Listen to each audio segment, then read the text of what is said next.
เบานุ่งบ่มีหยังให้เด้อก็บ่แม่นแนวกินแล้วก็บ่แม่นแนวหยังดอกบ่จังหวะแต่ว่าเบานุ่งคิดว่าคือสิมีประโยชน์ต่อนางร้อยนะบ่หลายแต่ว่าค่ะเบานุ่งเอาให้ด้วยจิตด้วยใจตามกำลังเบานุ่งแหละเบานุ่งมีสำนีเด้อหยังเนี่ยเอาได้ไม่เห็นนี่แหละมีแบบนี้แล้วพี่น้องให้เพิ่นพอดีเป็นหยังจักอยู่บ่นะนี่ยังว่าแม่นแนวกินนะอย่าเปิดให้ลูกกินนะหยังน่ะจักอยู่บ่เพิ่น FC หลายคนก็มีแต่ดิตนบุญเพ่งบุญมีและกับนางลอยดิตนลูกๆเจ้าโอ้ย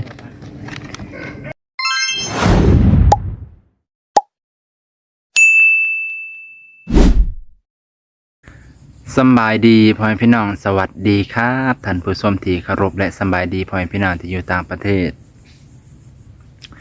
มื้อนี้เบานง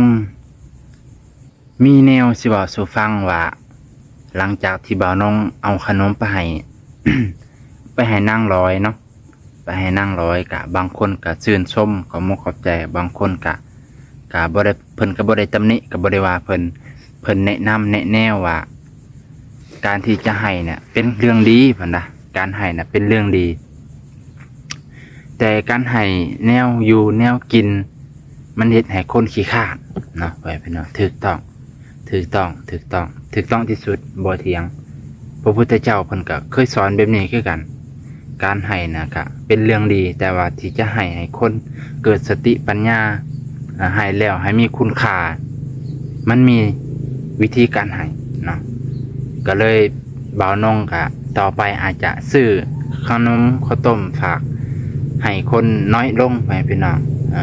นอกจากจำเป็นอีหลีเนาะดิตนเพิ่นให้กินให้เด็กน้อยนี่ได้แต่ผู้ใหญ่นี่บ่ควรที่จะซื้อขนมข้าวต้มไปให้บ่ควรซื้อขนมไปให้นอกจากเหตุการณ์นอกจากเหตุผลอื่นเนาะไปพี่น้องมื้อนี้บ่าวนงก็เลยอยากเอาอันนี้ไปให้นางร้อยไปพี่น้องไปให้นางร้อยให้เพิ่นปลูกให้เพิ่นดูแลไว้ก่อนเถอะเนาะเพราะว่าบ่าวนงก็ปลูกหลายแล้วแต่ว่ามันก็ยังบ่ทันได้กินดอกแต่ว่าก็แบ่งให้เพิ่นบางอย่างบ่าวนงก็ปลูกยังบ่ได้เพราะพื้นที่มันยังบ่เพียงพอเนาะยังบ่เพียงพอแล้วก็เฮาก็ยังบ่มีเวลาเฮ็ดให้มันแน่บ่าวนงก็เฮ็ดคู่มือแต่ก็บ่ได้เฮ็ดหลายไปพี่น้องเฮ็ดคู่มือก็เลยจังได๋มันก็มีอยู่แต่ว่าก็อยากแบ่งเพิ่นเฮาก็บ่มีคือกันแต่เฮาอยากแบ่งเพิ่นมันจังมีคุณค่าและมันจังผู้รับก็สิเกิดประโยชน์หลายกว่าไปพี่น้องก็เลยเอาผักให้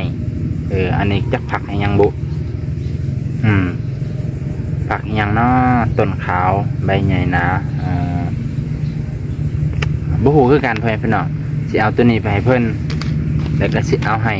อันนี้อีกถั่วพูเพิ่นล่ะถั่วพูให้พี่น้องสิเอาถั่วพูให้เพราะว่าเห็นเพิ่นสิเฮ็ดสวนก็เลยคือสิบ่มีน่ะเพิ่นอาจจะมี FC มาให้แล้วแต่บ่าวนงอาจจะซื้อไปให้อีกเทื่อนึงเนาะแล้วก็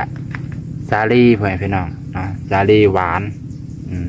หวานสวีทไปพี่น้องบ่าวนงก็มากินคือหยังอันเอาไปต้มบ่โอ้แซ่บไปพี่น้องไปเอาไปให้เพิ่นเลยไปพี่น้องสบายดีพ่อแม่พี่น้องสวัสดีครับท่านผู้ชมพ่อแม่พี่น้องลุงป่าบ่สุขทุกคนและสบายดีเด้อพ่อแม่พี่น้องที่อยู่ต่างประเทศมื้อนี้บ่าวนงกลับมาเฮือนนางร้อยไปพี่น้องเนาะมาเฮือนนางร้อยพอดีFC หลายคนว่าสิ่งที่บ่าวนงให้มันก็เป็นสิ่งดีพ่อแม่พี่น้องแต่บางเทื่อการให้แนวกินแนวนี้มันเฮ็ดให้เพิ่นบ่อยากไปหาอยู่หากินแต่เพิ่นก็ไปหาคือเก่าแหละพ่อแม่พี่น้องไอ้เกิงเพิ่นไปหาแหละแต่บ่าวนงมื้อนี้มีแนวอยากให้เพิ่นพ่อแม่พี่น้องบ่หลายดอกแต่ว่าก็ให้ด้วยจิตด้วยใจด้วยความอยากแบ่งปันเนาะให้พี่น้องนี่ให้พี่น้องไปเบิ่งน้ำกันเลยให้เพิ่นปลูกให้เพิ่นอันนี้แหละทำซาเฮือนเพิ่นแล้วเพิ่นก็สิมีแนวกินพร้อมเนาะไปตัว นี่เพิ่นกำลังนั่งกับลูกไปพี่น้อง บ้านในสามถาม สำบายดีไปพี่น้องต่อสำบายดีบ่าวจอยเชอร์แนลไปพี่น้องสบายดี สบายดี คุณร้อยเนาะ นี่อะไรอยู่กับลูกมัน โอ้อยู่กัน2คนเนาะ อืม โอ้มีมักแตงบ่าวจอยเพิ่นเอามักแตงมาฝากไปพี่น้องให้นางลอยเฮ็ดอยู่เฮ็ดกินบ่ แม่นให้เพิ่นกิน เพราะว่าเฮาก็บ่มีหยังให้เพิ่นหรอกมีของติดไม้ติดมือเล็กๆน้อยๆ โดย มายามเพิ่นนะฮะ เข้ามาใกล้ๆจังน่ะติดแดง หลายเทื่อก็ติดแดงย้อนบุญมีนี่แหละ แม่น อุ้ย นั่นแหละ อุ้ยบุญอุ้ย เดี๋ยวย่ำมาจะน่ะจองง่ายหลังคอยสิคุบน้ำบ่ทัน แม่นนั่นแหละ นี่ฮัน คุบเจ้านั่นแหละเจ้าสิง่ายหลัง บ่เลย ห่วย เขากินยาเลย โอ้ มียาแล้ว คือว่าได้ยินข่าวดีจากบ่าวลาวว่ามันนี่ ใช่ คือว่าข่าวดีเพิ่นสิเอาแปลนมาให้บ่ โด ป้าตัววันที่รอคอยคือฮอดเลยเนาะ โด อืมวันที่เพิ่นรอคอยร้อยถ่ายจักมื้อแล้วแปลนนี่ ส่งมาหกแล้ว อืม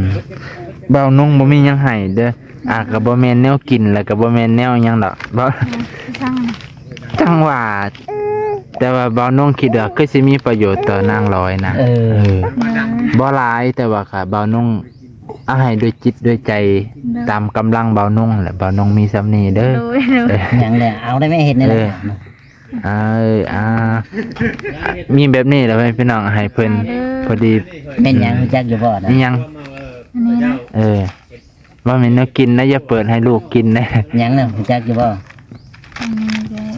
มากยังอันน่ะ เคยบ่มมาแต่งมาไม่มาแต่ง เอ้า ใช้หมักแตง มักสลี หมักสาลี มักสลี หมักสาลีหมักข้าวโพดแม่นบ่ โดย อันนั้นเด้หมักยังอันน่ะ มาเอาไหม ใช้ปิ้นให้เพิ่นเบิ่งแหน่หมักอีหยังเนาะเป็นสีกินแซ่บให้เพิ่นน่ะ นี่เลยบอนุ อันนี้ผักอีหยังบ่น้องบ่ฮู้อันนี้ เขาได้พูด ผักซี่บ่ กินเป็นบ่ ตัวนี้ก็กินได้ แต่ตัวนี้แห้งกินกับ คนกับแก้วเด้ โอ้ยสุดยอดปนกบเจ้าน่ะ โดย เท่าปลูกรถจะนายกบสิเบิดแล้วดู จะนายไอ้กึ่งสิหากบบ่ได้นะ ได้แล้วต้องปลูกได้บ่แม่นสิอยู่ได้เลยเก็บไว้ว่าถามมื้อหน้าว่าปลูกไม่ใช่บ่จัก อ้าย พูดแล้ว บุญมีอย่าไปเปิดสินแม่แม่ เบิ่ง ว่าบ่าวน้องกะปลูกคือกันอยู่เฮือนกับ โดย ก็เลยซื้อให้นางร้อยนำซ้ำซาเพิ่นเฮือนแล้วเพิ่นก็สิมีแนว โดย แนวขบแนวเขี้ยว เพลงไปฝึกบัวบอนุให้ โอ้ผักบัวว่ะ โดยเราก็ไปสกู ได้ ยังบ่แล้ว โอ้หันเลยเหรอ คันแล้วก็ปลูกเลยเนาะ พูดเลยได้ บ้านน้องสิซื้อจังมื้อหน้าบ้านน้องก็สิปลูกคือกันผักบัวยังบ่มีอยู่ในเฮือน คอยยันแล้วเลยน้องลอยบ่ปลูกเลย บุยพูดแล้วพวกเขาเห็นพูด มันสิถามเบิ่ง นายนี่อ่ะก็ทำนี่จ้ะ ถามไผ พวกเขา ถามผัวเพียงถามเจ้าเนาะ อืม คอยสิถามเบิ่งเด้อมามื้อหน้าคอยสิถามมาปลูกหรือยัง โดย ให้เวลาจักอาทิตย์หนึงหรือ2อาทิตย์บ่ 2 อาทิตย์ 2อาทิตย์ ในมันบ่เสียบ่ เสียแล้ว เอ้า บ่เสียในอันนี้บ่เสียดอกแต่ว่าเก็บไว้ดี บ่แล้วมันสิบ่เสียมาช่องนี่ ๆโอ้ บอ มันสิบ่เสียเบิดซองบ่ล่ะเนาะแม่นความนี่แหละ มาไว้หึงบ่ถามมื้อหน้าจักแล้ว หายเบิดก็ได้ก็ดบ่เห็น บ่ อันนี้ก็เอิ้นว่าถั่วพูนี่ อันนี้นะ ถั่วพูโอ้กินแซ่บบ่าวน้องมากินพืชพันธุ์ธัญใหม่บ่กินแต่หญ้าแล้วพ่อพี่น้องอันนี้อยู่ ให้บ่นุ่งเด้อน้องบุญมี บอเลย บ่ให้บ่ บอให้ โย ให้เราไปเลี้ยงชอย ไม่เสียให้ไม่เสียให้เลยโอ้ยยองคล้ำ กะลำบ่ ถามเรื่องไหน กะลำคำแคบ ไม่เสียให้เขาบอกให้ จะบ่ให้ ไอเดียงถ้าพุ่นจอบฟังว่าเขาว่าอิหยังกับเมียข่อย ไอ้กึ่งละแวงพ่อพี่น้อง แม่น เป็น บ่ ยังดอก ไอ้เครื่องห่วงบ่นี่น่ะ ไอ้กึ่งห่วงเจะฟังว่าเบานุ่งกับเบาจอยว่าอิหยัง บ่ได้ กับ บวกได้แต่นั้นเลย แม่นบ่ แม่น ตัว FC กับจัก มันได้ตัว FC อีหลีมันได้เป็นห่วง ก็เป็นอยู่หั่นแหละเพิ่นเป็นห่วงอยู่แหละเนาะถ้าบ่เป็นห่วงเพิ่นก็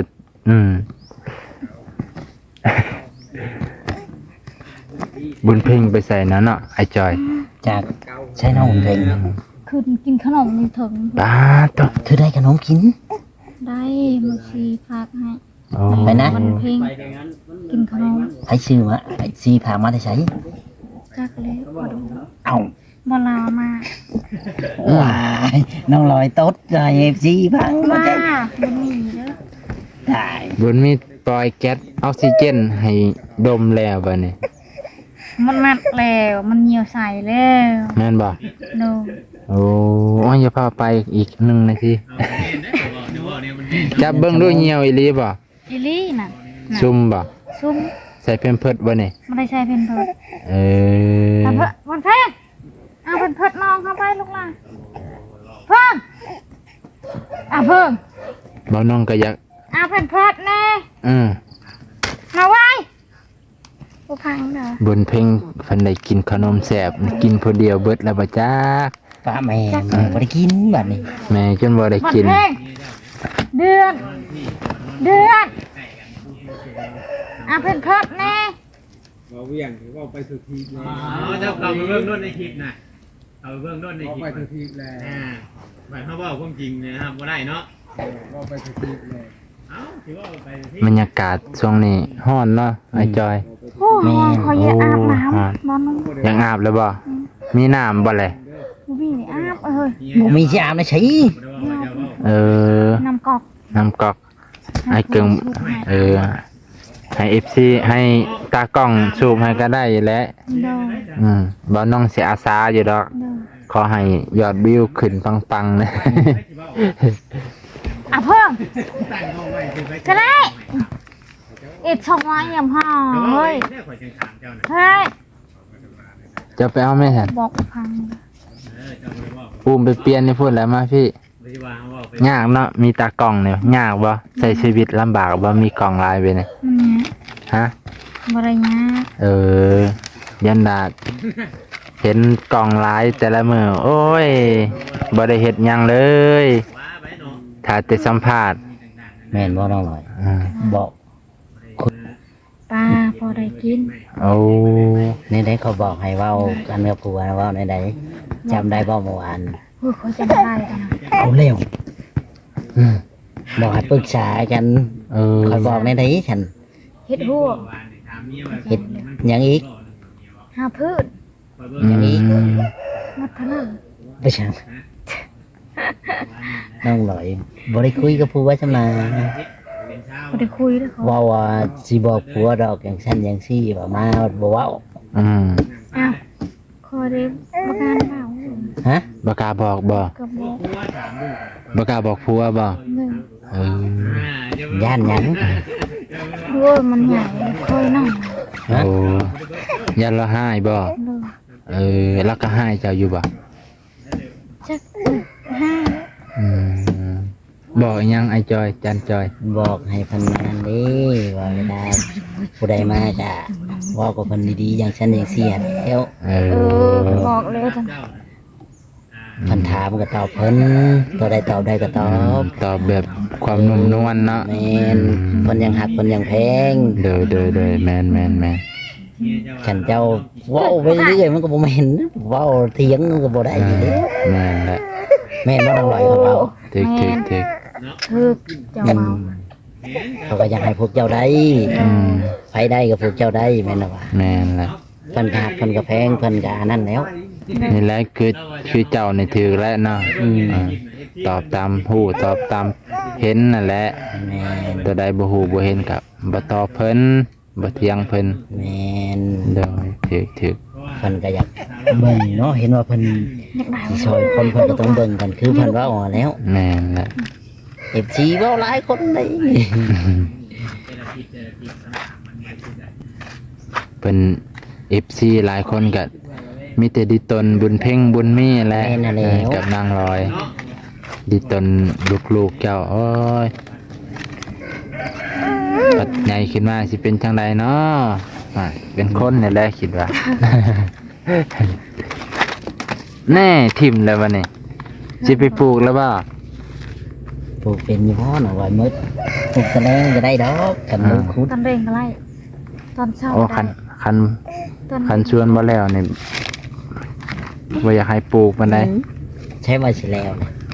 ให้มันเร็วก่อนตั้งสิปลูก เพราะนั้นให้บอกว่าชื่อมาเจ้ายังบ่แล้วเขาบ่ซื้ออยู่ พอดีเฮากับดินบ่หลายปลูกบ่ค่อยแม่นหน่อยเดียว ของไอ้เกิงนี่ใครแน่ดินมันงามมันเพียง แม่น ดินแถวเฮือนบ่าวนงมันเป็นดินนั่นน่ะ ลูก แดงๆดุงรังปลูกหยังกระบอกบ่อยากงามจนได้เอาดินทางอื่นมาใส่ เมนแบบนี้เลยเนาะไอ้ดอกแบบนี้เลยเนาะที่ว่าที่จะมาช่วยเมนว่ามาช่วยถามเข้าไปว่าเจ้าบอกไปทางไหนมันบ่ได้ ลูกได้บ่ได้กินข้าว ไปช้างไปกินข้าวเป็นได้ไหน ข้าวทะยังได้เนี่ย คือบ่พาเพิ่นกิน มันนอนทำเป็นลูกเอา รบกวนบ่นี่ให้เพิ่นไปกินข้าวบ่หรือยังได มันกิน กินข้าวอันนั้น ข้าวเชล็กมาเลย ข้าวเสเล็กนำมาโอ้บ่าวลอยฮู้อันนางลอยฮู้จักฮอดชื่อฝรั่งมันนะข้าวสิเล็ก บ่ธรรมดาเด้อนางลอยอินเตอร์เด้อมัน ต้องมีการว่าเลยนะเนาะเขาโมเมนเนาะ อันบุญเพียงเพิ่นได้ของใหม่ให้พี่น้องพูดนั่งผู้เดียวอยู่บ้านบุญเสริมสวยเพิ่นได้บุญเพียงเพิ่น เมนกันเทวให้ตัวว่าเมนมันเป็นไปไม่ได้แน่นอนว่าครับ นี่แหละทางนางลอยจะได้ก็ว่าเชษทีคือให้ทางได้หัวบ่นางลอย ใช่พัวแล้วเห็ด หัวแล้วเฮ็ด อืม มาเมื่อใดก็ยังคือเก่าอยู่ยังชำนั่น กันงัวได้ก็พอบ่ ดู แถวนี้บ่มีหมูบ่แถวนี้ โอ้ยหมุน โอ้คันบ่มีก็ได้อยู่ ตายพอเนี่ยทำชาติปลูกเอาไว้ ผูกไว้โอ้ แม่ได้ ข้าวอันนี้เบย์คือกัน แบกเพิ่นก็มีบ่ นี่ยังบนนั้นบนเลยล่ะ คันมีหมูก็ไก่ย่านแต่ไก่ย่านแหละ เด้อ ต่อไปพี่น้องอ่ะ ยังได้ บ่าวน้องก็สิจบเพียงเท่านี้ก่อน ให้วันนี้จบก่อนขอยังหลาย เพราะว่าบ่าวน้องความจำกับบ่หลาย ก็เลยต้องประหยัดนาทีเนี่ยพี่น้องขอบใจขอบพระคุณหลายๆมานี่ได้มาให้ ตามพ่อแม่เพิ่นบอกกันแหละเอาแนวปลูกพันธุ์พืชธัญไม้ให้นางร้อยแน่พอเพิ่นได้ปลูกทำสาเฮือนแล้วก็สิได้กินเนาะมันนี่ขอบใจขอบพระคุณหลายๆเด้อพ่อแม่พี่น้องเบิดสุขลุงป้าบ่ว่าจะอยู่ในประเทศต่างประเทศที่รับชมตั้งแต่ต้นจนจบขอบพระคุณหลายๆ